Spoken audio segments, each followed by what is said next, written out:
Hello everyone, I hope all good ಅನ್ಕೋತೀನಿ. ನಾನಿಲ್ಲಿ early morning ಒಂದು ಗ್ಲಾಸ್ ಬಿಸಿನೀರು ಕುಡ್ದಾದ್ಮೇಲೆ ಒಂದು ಡಿಟಾಕ್ಸ್ ಜ್ಯೂಸ್ ತಗೋತೀನಿ. ಒಂದು ಜಾರ್ಗೆ ಪೊಮೊಗ್ರನೇಟ್, ಬೀಟ್ರೋಟ್, ಕರ್ಬೇವು, ನೆಲ್ಲಿಕಾಯಿ ಹಾಕೊಂಡು ಬ್ಲೆಂಡ್ ಮಾಡಿ ತಗೋತೀನಿ.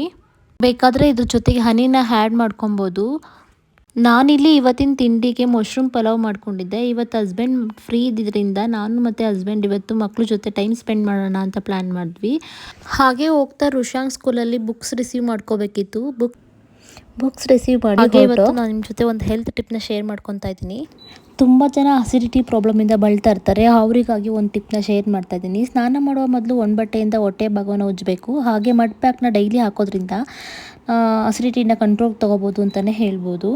ಹಾಲಿನ ಮತ್ತು ಹಾಲಿನ ಪದಾರ್ಥನ ಸಂಪೂರ್ಣವಾಗಿ ನಿಲ್ಲಿಸಲೇಬೇಕು, ಇಲ್ಲ ಅಂದರೆ ಅಸಿಡಿಟಿ ಪ್ರಾಬ್ಲಮ್ ಅದರಿಂದ ಹೆಚ್ಚಾಗೋ ಸಾಧ್ಯತೆಗಳಿರುತ್ತವೆ. ಹಾಗೆ ಪ್ರತಿನಿತ್ಯ ಊಟ ಆದ ನಂತರ ಒಂದು ಲವಂಗ ಮತ್ತು ಒಂದು ಏಲಕ್ಕಿನ ಸೇವಿಸೋ ಅಭ್ಯಾಸನ ರೂಢಿಸ್ಕೋಬೇಕು. ಹಾಗೆ ಕೆಲವೊಂದು ವಸ್ತುಗಳನ್ನ ನಾವು ತಿನ್ನೋದ್ರಿಂದನೂ ಅಸಿಡಿಟಿ ಹೆಚ್ಚಾಗುತ್ತೆ. ನಿಂಬೆಹಣ್ಣು ಮತ್ತು ಬೆಳ್ಳುಳ್ಳಿ, ಕಾಫಿ, ಹೊಸ ಅಕ್ಕಿ, ಮಸಾಲೆ ಪದಾರ್ಥ, ಹಾಲು, ಗೆಡ್ಡೆ, ಮೊಸರು ಸಂಪೂರ್ಣವಾಗಿ ನಿಲ್ಲಿಸಿದ್ರೆ ಅಸಿಡಿಟಿ ಕಡಿಮೆ ಆಗೋ ಸಾಧ್ಯತೆಗಳು ಹೆಚ್ಚಾಗಿರುತ್ತೆ. ಹಾಗೆ ನಾನು ಒಂದು ಲೆಂತಿ ವಿಡಿಯೋನ ಯೂಟ್ಯೂಬಲ್ಲಿ ಅಪ್ಲೋಡ್ ಮಾಡಿದ್ದೀನಿ. ಯಾರಿಗೆಲ್ಲ ಇಂಟ್ರೆಸ್ಟ್ ಇದೆ ಪ್ಲೀಸ್ ಚೆಕ್ ಮಾಡಿ. Thank you all.